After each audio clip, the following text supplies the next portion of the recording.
Hi అందరికీ నమస్కారం. Job hunting series day 17కి అందరికీ స్వాగతం. సో చాలామంది ఎవరైతే లండన్లో ఉంటారో క్రిస్మస్ సందర్భంగా లండన్లో చాలా అంటే చాలా ఈవెంట్స్ జరుగుతూ ఉంటాయి. సో వాటిల్లో కాంట్రాక్ట్ బేస్డ్ పార్ట్ టైమ్స్ చాలా అవైలబుల్గా ఉన్నాయి. నా దగ్గరికి ఒక 10 పార్ట్ టైం వేకెన్సీస్ వెంటనే వచ్చాయి. మనకు తెలిసిన వాళ్ళని నేను కనెక్ట్ చేశాను, వాళ్ళకి అది ఫర్దర్గా హెల్ప్ అయింది. సో అలానే ఎవరైనా మీరు లండన్లో ఉంటే క్రిస్మస్ ఈవెంట్స్ లైక్ వాటర్లూ ఇలాంటి వాటిల్లో కూడా చాలా పార్ట్ టైమ్స్ అవైలబుల్గా ఉన్నాయన్నారు. సో ఒకవేళ ఇప్పుడు ప్రెజెంట్ ఏమన్నా అప్ టు డేట్ వేకెన్సీస్ ఉన్నాయేమో అక్కడ వర్క్ చేసే వాళ్ళని ఒకసారి మీరు అడగండి.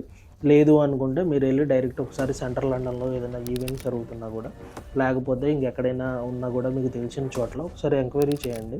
100% మీకు పార్ట్ టైం దొరకాలంటే మీకు నవంబర్ టైంలోనే, ఎస్పెషల్లీ ఈ నవంబర్ డిసెంబర్ క్రిస్మస్ టైంలోనే ఎక్కువ వేకెన్సీస్ పడుతూ ఉంటాయి. ఇది మీరు యూటిలైజ్ చేసుకోండి. మీకు పార్ట్ టైం వెంటనే దొరికే చాయిస్ ఉంటుంది. ఎవరైతే లండన్లో ఉంటారో వాళ్ళకి ఇది షేర్ చేయండి, కొత్తగా వచ్చిన వాళ్ళకి. ఎందుకనంటే వాళ్ళకి ఇది ఈ ఇన్ఫర్మేషన్ వాళ్ళకి యూజ్ అవుతుంది. ఇలానే up to date part time vacancies గురించి తెలుసుకోవాలి అనుకుంటే డిస్క్రిప్షన్లో మన వాట్సాప్ గ్రూప్ లింక్ నేను ప్రొవైడ్ చేశాను. సో దాంట్లో ఒకసారి యాడ్ అవ్వండి. మీకు 100% అప్ టు డేట్ అయిన పార్ట్ టైమ్స్ కానీ, ఫుల్ టైమ్స్ కానీ, స్పాన్సర్షిప్ జాబ్స్ కానీ ఇవన్నీ కూడా నేను అక్కడ ప్రొవైడ్ చేస్తూనే ఉంటాను. ఐ హోప్ ఈ వీడియో మీకు హెల్ప్ అవుతుంది అనుకుంటున్నాను. Thank you for watching the video. This is Naveen signing off.